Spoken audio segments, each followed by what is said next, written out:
In 2018, President Trump targeted Canada with aggressive trade tactics, imposing tariffs on steel and aluminum. Canadians, shocked by the trade war, faced economic turmoil and strained relations with their southern neighbor. The once unthinkable trade war cast a long shadow over the Canadian economy and society.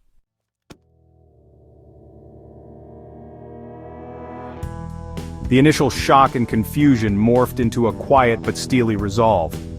Canadians, known for their politeness, found their voices, united in opposition to Trump's tactics. From coast to coast, a sense of national solidarity emerged, transcending political differences. The maple leaf flew higher, a defiant emblem of unity. The trade war awakened a dormant sense of patriotism. Politicians found common ground in condemning Trump's actions. Prime Minister Trudeau, often criticized, became the defender-in-chief. His response was measured but firm, emphasizing negotiation while standing strong. Canadians watched with anxiety and pride as their Prime Minister stood up. The trade war presented a challenge and an opportunity. It forced Canadians to confront their reliance on the United States. It prompted a national conversation about diversifying trading partners. It underscored the importance of national unity. Canada's response stood as a testament to collective resilience.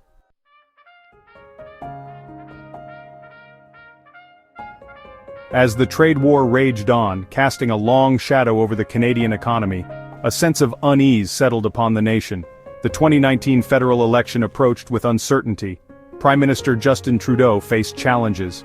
The trade war exposed economic vulnerabilities. Andrew Scheer positioned the Conservatives as fiscally responsible. Enter Mark Carney, synonymous with hope and stability. Carney, a Canadian, built an impressive international reputation. His calm demeanor and sharp intellect made him attractive. Trudeau's resignation sparked whispers of Carney as a successor. Carney's entry shocked Canadian politics. He could have stayed in international finance but chose to serve Canada. His return brought optimism to the Liberal Party. Carney's message: Canada needed experienced leadership. Canada could weather the storm with Carney's leadership.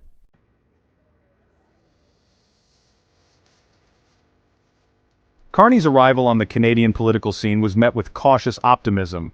Could this technocrat connect with ordinary Canadians?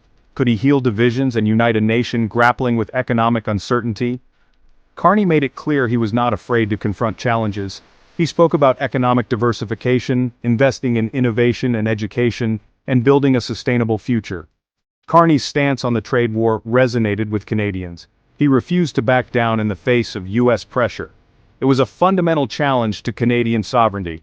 Carney vowed to stand up for Canadian businesses and workers. He would defend Canadian interests on the world stage. His message was one of quiet determination. He would not be bullied by Trump. He would not let the trade war define Canada-US relations. Carney's campaign struck a chord with Canadians. They saw a leader interested in solutions, not political points. As the election drew closer, the polls began to shift. The Liberal Party surged in popularity, buoyed by Carney's steady hand and clear vision. Canadians were ready for a change. The nation looked to Carney with hope.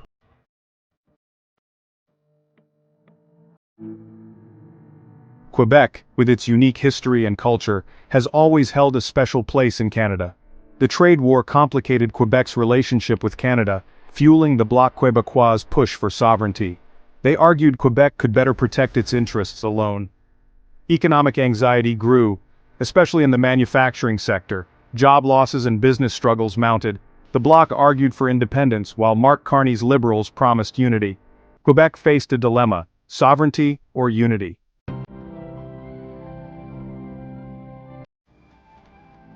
Across the aisle, the Conservative Party of Canada, under the leadership of Andrew Scheer, watched the unfolding drama with a mixture of apprehension and opportunity. The trade war, while undeniably damaging to the Canadian economy, had created a political opening for the Conservatives. They sensed a vulnerability in the Liberal government, a weariness among voters who had endured years of Trudeau's leadership. Scheer, a career politician with a reputation for being mild-mannered and unassuming, sought to position himself as a steady hand, a pragmatic leader who could restore Canada's economic fortunes and stand up to Trump's bullying.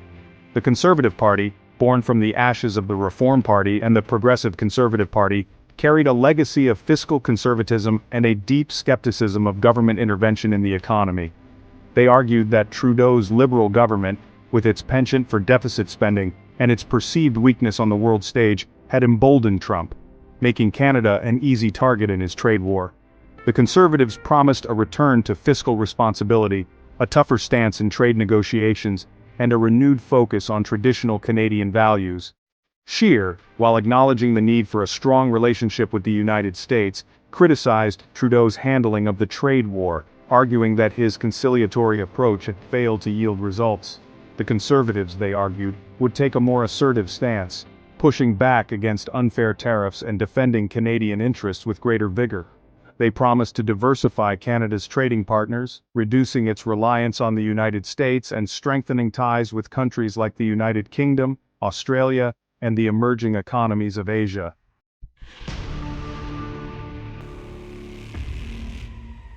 Central to the Conservative Party's strategy was the need to paint the Liberal Party, and by extension Mark Carney, as a continuation of the Trudeau era.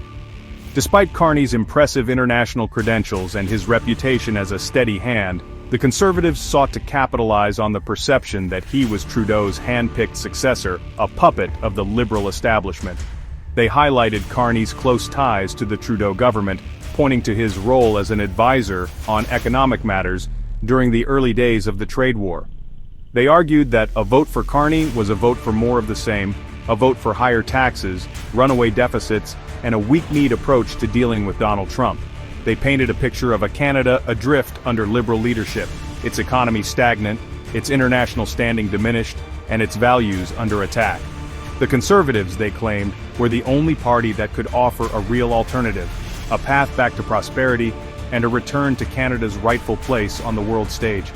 To bolster their argument, the Conservatives pointed to the perceived failures of the Trudeau government on a range of issues, from the rising cost of living to the ongoing crisis of missing and murdered Indigenous women and girls. They accused Trudeau of being more interested in virtue signaling and photo opportunities than in addressing the real concerns of ordinary Canadians. They promised a more grounded, practical approach to governing, one that would focus on delivering results rather than empty rhetoric.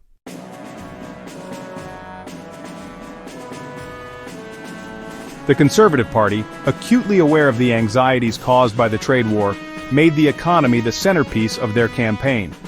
They argued that the Liberal government's policies, particularly their carbon tax and their deficit spending, were stifling economic growth and making Canadian businesses less competitive.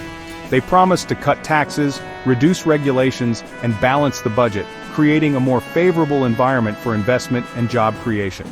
They pointed to the rise of automation and the changing nature of the global economy, arguing that Canada needed to adapt in order to thrive in the 21st century. They promised to invest in skills training and education, preparing Canadians for the jobs of the future and ensuring that no one was left behind in the transition to a more knowledge-based economy. They also pledged to support Canadian businesses, particularly small and medium-sized enterprises, by reducing their tax burden and streamlining regulations. The Conservatives also sought to exploit regional divisions within Canada, particularly the economic anxieties felt in the provinces of Alberta and Saskatchewan, which had been hit hard by the decline in oil prices. They promised to revive the energy sector, supporting the construction of pipelines and reducing barriers to getting Canadian oil to market. They argued that the Liberal government's environmental policies were hurting the Canadian economy and costing jobs, particularly in Western Canada.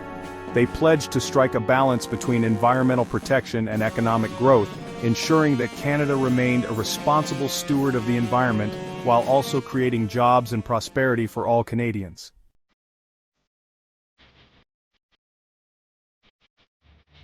The Conservatives framed the election as a referendum on Trudeau's leadership, not their policies. They argued Trudeau's weakness emboldened Trump, making Canada an easy target. A Conservative government, they claimed, would command greater respect and defend Canadian interests better. They promised a more constructive relationship with the Trump administration, based on mutual respect and understanding. They highlighted Trudeau's contentious relationship with Trump and the resulting difficulties in resolving trade disputes. The stage was set for a clash of visions, a battle for the soul of Canada. Montreal hosted the first televised debate between Liberal leader Mark Carney and Conservative leader Andrew Scheer. The stakes were high, the pressure immense. The trade war loomed large, a reminder of economic uncertainty. Both leaders entered with determination and apprehension. The debate, conducted in French, highlighted Quebec's importance. Carney exuded quiet confidence. Scheer adopted a folksy approach, connecting with voters. The trade war dominated early exchanges. Carney offered a sobering assessment but also hope. He argued Canada could weather the storm. He emphasized economic diversification and sustainability. He vowed to stand up for Canadian interests globally.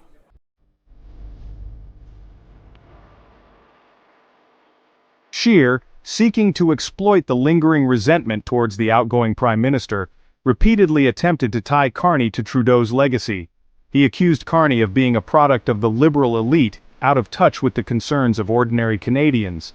He painted a picture of a Canada in decline under liberal rule, its economy stagnant, its international reputation tarnished, and its values under attack.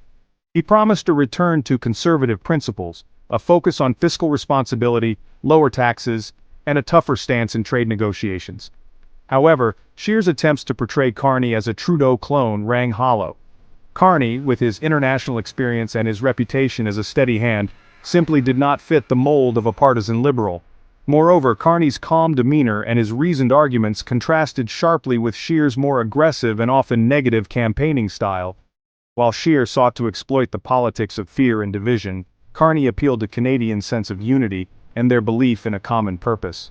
Carney, for his part, refused to be drawn into a debate about Trudeau's legacy.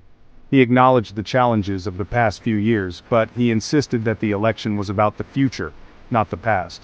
He outlined his vision for a stronger, more prosperous Canada, one that embraced innovation, championed diversity, and stood up for its values on the world stage. He challenged Scheer to articulate his own vision for the country, beyond simply criticizing the Liberals.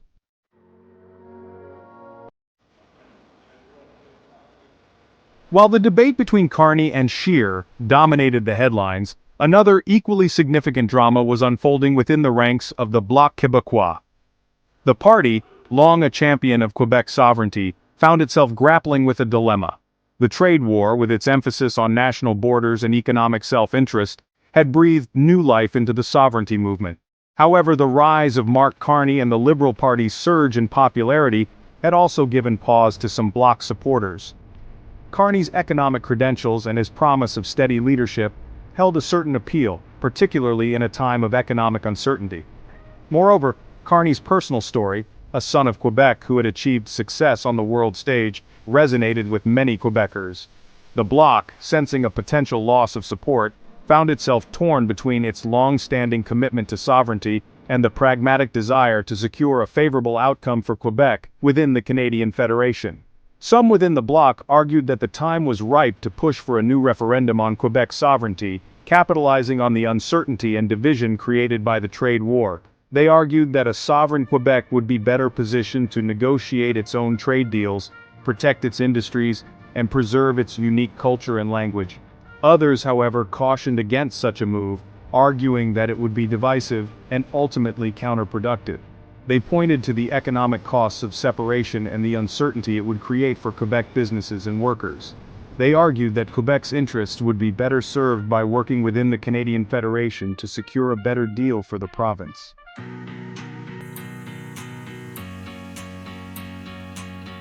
As the campaign entered its final weeks, the political landscape in Canada remained fluid. The trade war, while still a major issue, was no longer the only game in town. The economy, healthcare, and the environment emerged as key battlegrounds. Public opinion shifted daily, influenced by campaign promises and media analysis. As Election Day approached, the outcome remained uncertain.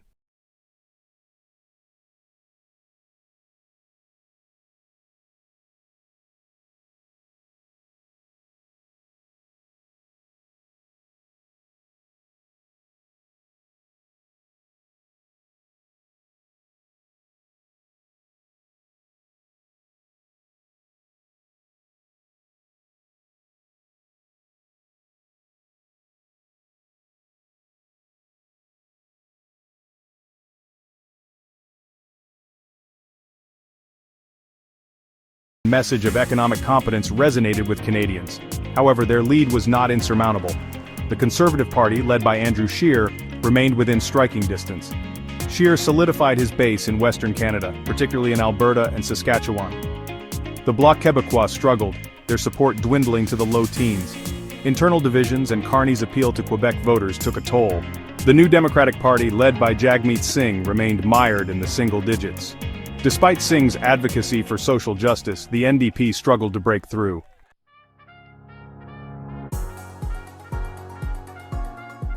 Quebec, with its unique history, culture, and language, has always been a bellwether in Canadian politics. The province's 78 seats in the House of Commons have often been decisive in federal elections. In this election, Quebec's political allegiances seemed up for grabs. The Bloc Québécois, once a powerful symbol of Quebec nationalism, appeared to be waning. The trade war prompted a reassessment of the costs of separation. The Bloc found themselves caught between a rock and a hard place. The pursuit of Quebec sovereignty seemed more distant than ever. The appetite for another referendum was dampened by economic uncertainty. Working-class Quebecers were attracted to the Conservative Party's message of economic nationalism. The Liberal Party under Carney's leadership made surprising inroads in Quebec. Their support surpassed that of the Bloc in some polls. Carney's Quebec roots and message of national unity resonated with Quebecers. Carney's economic credentials appealed during global uncertainty. The Conservative Party faced an uphill battle in Quebec. Scheer's lack of fluency in French and social conservatism clashed with Quebec's values.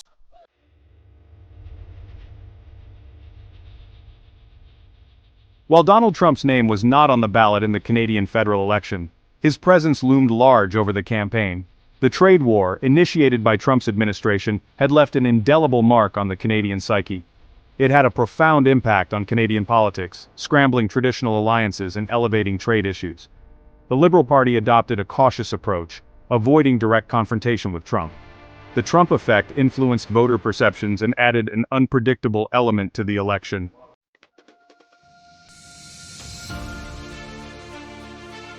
The 2019 Canadian federal election marked a profound transformation. The US-Canada trade war forced Canadians to confront economic vulnerabilities. The election tested Canada's resilience and unity. Mark Carney's Liberals won, reflecting a desire for steady leadership.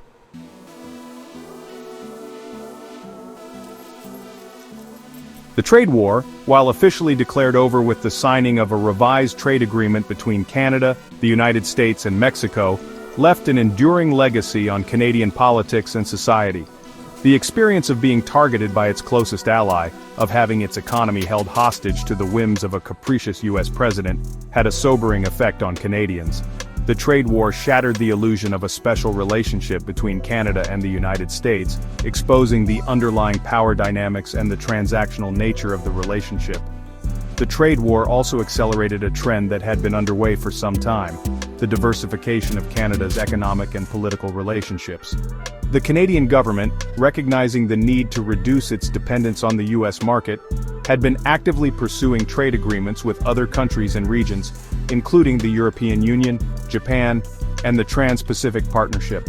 The trade war, with its disruption of supply chains and its threat of further tariffs, gave added urgency to these efforts. Moreover, the trade war prompted a national conversation about Canada's place in the world, its values, and its role on the global stage. The Canadian government, under Carney's leadership, articulated a vision of a more outward-looking, more assertive Canada, one that championed multilateralism, free trade, and the rules-based international order.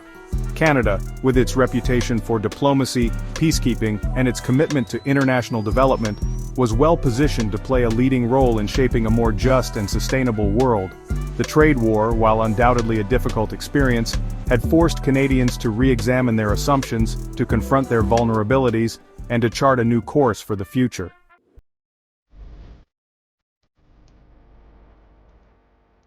The trade war also had significant implications for the future of North America. The renegotiation of the North American Free Trade Agreement, while ultimately successful in preserving the trilateral trade relationship, exposed deep divisions between the three countries on issues such as trade, immigration, and the environment. The Trump administration's insistence on a more protectionist, America-first approach to trade created tensions with both Canada and Mexico, raising questions about the long-term viability of the North American economic integration project. The trade war also highlighted the growing divergence between the United States and its North American neighbors on issues such as climate change, social policy, and the role of government. The Trump administration's withdrawal from the Paris Agreement on climate change, its hardline stance on immigration, and its embrace of deregulation and tax cuts stood in stark contrast to the policies pursued by the Canadian and Mexican governments. This divergence in values and priorities raised concerns about the future of North American cooperation on issues of common concern.